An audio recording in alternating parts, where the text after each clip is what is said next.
Abbiamo davvero bisogno di questi insediamenti? Questi insediamenti sicuramente servono a quella realtà privata, ma noi che siamo responsabili del nostro territorio, crediamo davvero che il nostro territorio abbia bisogno di quei contenitori lì?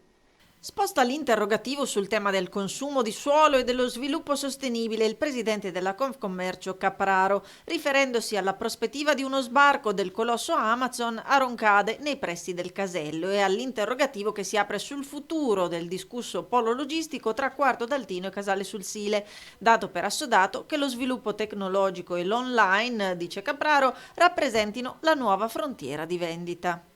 Sull'aspetto, e ho chiuso, del digitale, è chiaro che noi, Camera di Commercio, le associazioni di categoria, tutti coloro che hanno un ruolo di responsabilità in questo senso devono sposare, non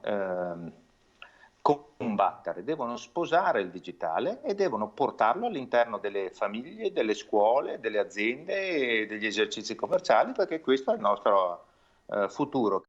Sulla stessa lunghezza d'onda si esprime il presidente Unioncamere Mario Pozza che sottolinea la necessità di investire in infrastrutture. Abbiamo un consumo del suolo direi